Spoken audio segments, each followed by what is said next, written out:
जय श्री कृष्ण दोस्तों कलयुग का आगमन हो चुका है। सरस्वती नदी के तट पर एक अत्यंत हृदय विदारक दृश्य दिखाई देता है। एक गाय है जिसकी आंखों से अश्रुओं की धारा बह रही है। वह दुर्बल है और कांप रही है। उसके समीप एक बैल खड़ा है जो केवल एक पैर पर खड़ा है। उसके 3 पैर टूटे हुए हैं।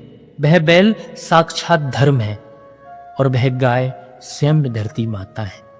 बैल रूपी धर्म अपनी पीड़ा को भूलकर धरती माता के दुख को देखकर व्याकुल हो उठता है।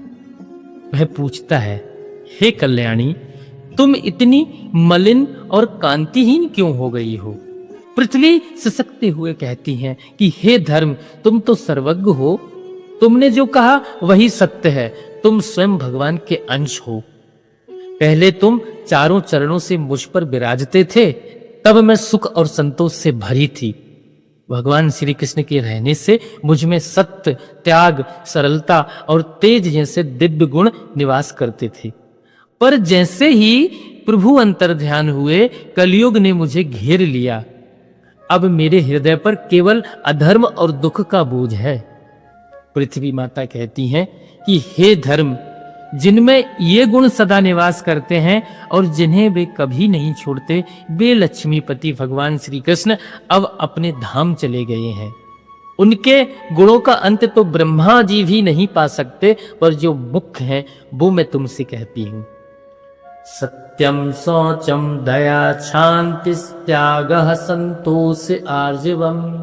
दोस्तों, यहाँ माता पृथ्वी जो गुण भगवान के बता रही हैं, उनका चिंतन हम एक एक करके श्रवण करेंगे। ध्यान से सुनना और भगवान से प्रार्थना करना कि ये गुण हमारे अंदर प्रकट हो। श्रीमद् भागवत के प्रथम श्लोक में भगवान वेद व्यास कहते हैं कि सत्यम परम धीमहि। उन्होंने यह नहीं कहा कि हम कृष्ण का ध्यान करते हैं या राम का। उन्होंने कहा हम उस परम सत्य का ध्यान करते हैं। क्यों कहा ऐसा? क्योंकि रूप ओझल हो सकते हैं, लीलाएं संवर सकती हैं, लेकिन जो तत्व सब में पिरोया है वह सत्य ही है। आध्यात्मिक जगत में सत्य की परिभाषा बहुत सूक्ष्म है। यद वादितम तत् असत्यम। जो समय की मार से बाधित हो जाए वह असत्य है। जो कल था पर आज नहीं है वह सत्य नहीं हो सकता। संसार एक चलचित्र यानी मूवी के समान है। फिल्म में पर्दे पर आग लगती है पर पर्दा नहीं जलता। नदियां बहती हैं पर पर्दा भीगता नहीं। वह पर्दा ही सत्य है और उस पर दिखने वाले दृश्य सापेक्षिक सत्य या माया है। हम जिसे सत्य समझते हैं वह अक्सर केवल तथ्य यानी फैक्ट होता है। तथ्य बदल जाते हैं पर सत्य नहीं बदलता। जो बचपन में था वह जवानी में नहीं, जो जवानी में है वह बुढ़ापे में नहीं। शरीर बदल रहा है, संसार बदल रहा है, विचार बदल रहे हैं, तो फिर सत्य क्या है? सत्य वह चेतना है जो इन परिवर्तनों को देख रही है। संतों ने कहा है कि असत्य के धरातल पर खड़े होकर सत्य का स्वरूप परमात्मा की आराधना संभव नहीं है।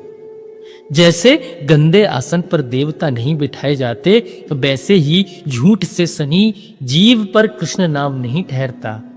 दोस्तों, आज हम कहते हैं, हम भी माला जपते हैं, पर हमारे शब्दों में वो असर नहीं होता जो संतों की वाणी में है। इसका कारण क्या है?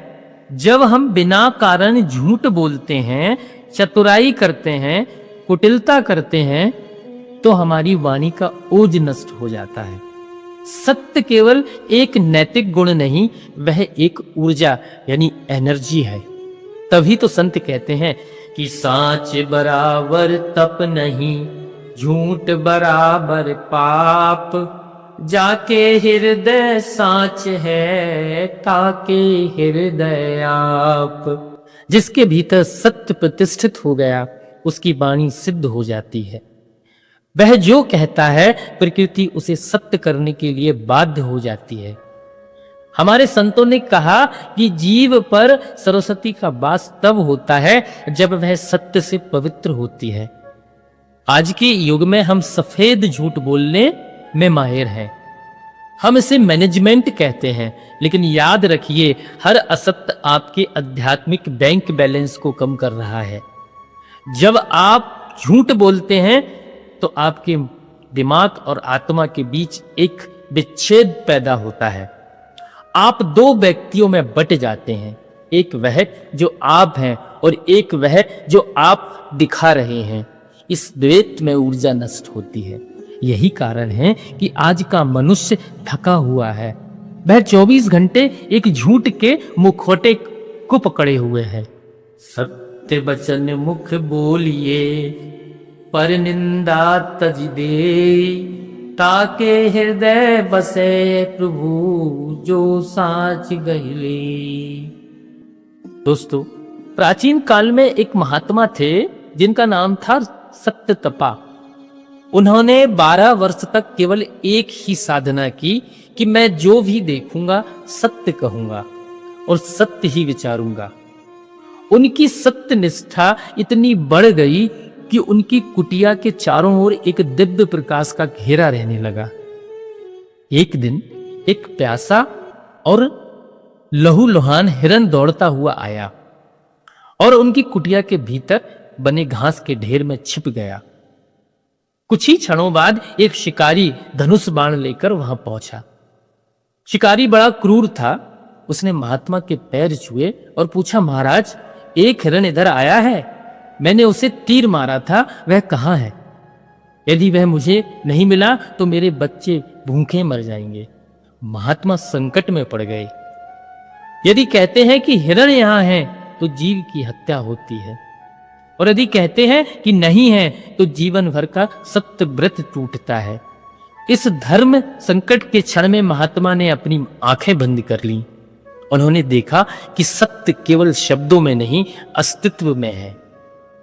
उन्होंने कहा, हे शिकारी, जो देख रही है वे आंखें बोल नहीं सकती, और जो बोल रही है वह जीभ देख नहीं सकती।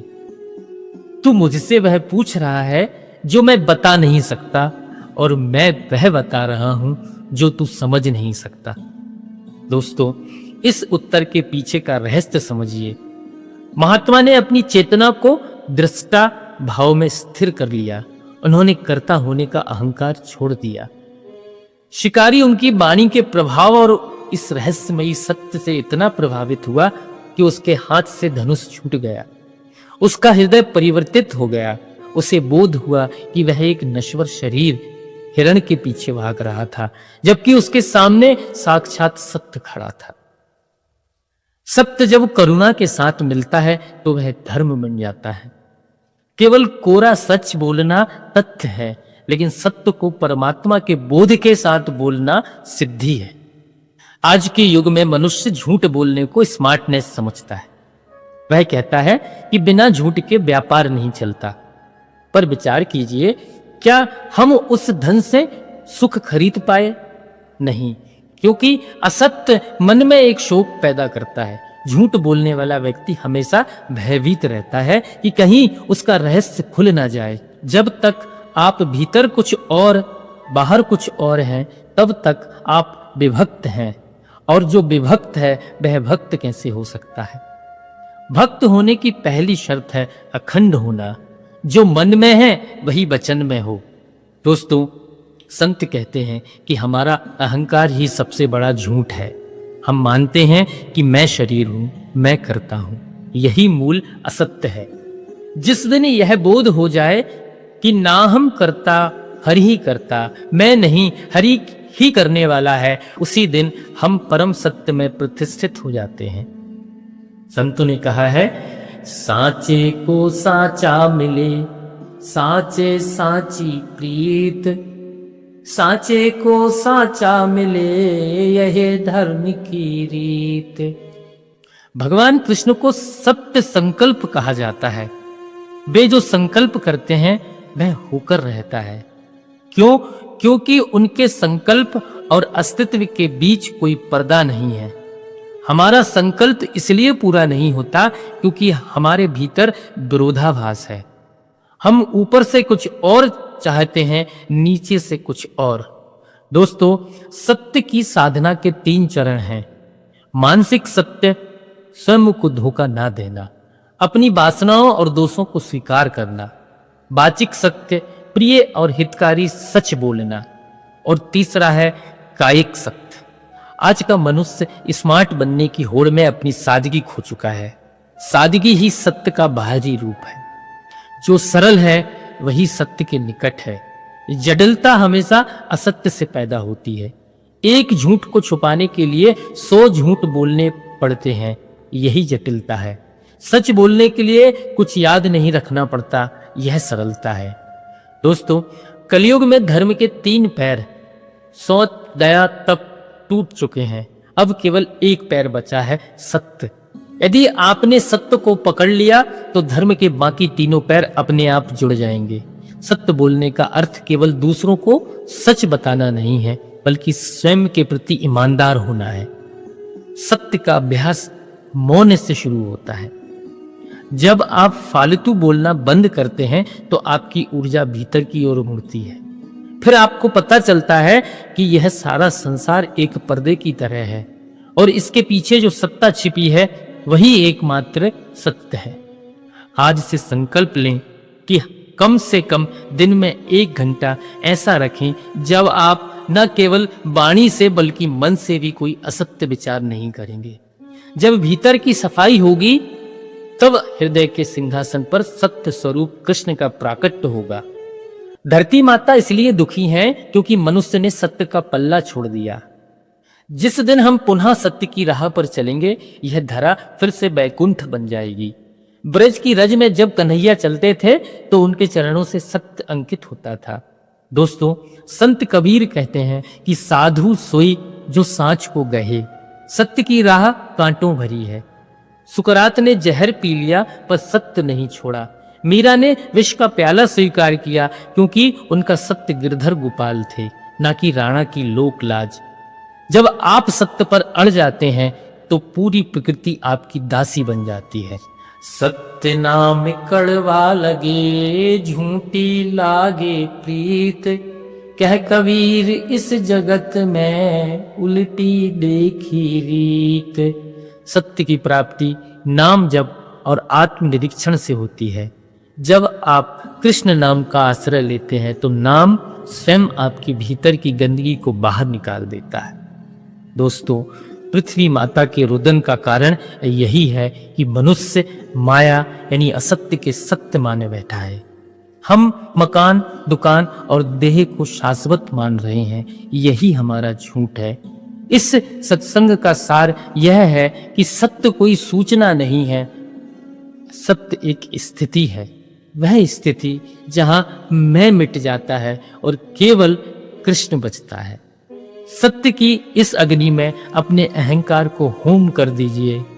जिस दिन हम कहेंगे कि हे प्रभु मैं आपका हूं, उसी क्षण हम त्रिसत्य परमात्मा से जुड़ जाएंगे। दोस्तों, भगवान का अगला गुण अगले भाग में हम श्रवण करेंगे। भगवान के श्री चरणों में आज की कथा को समर्पित करते हुए यहीं पर विराम देते हैं। जय श्री कृष्ण।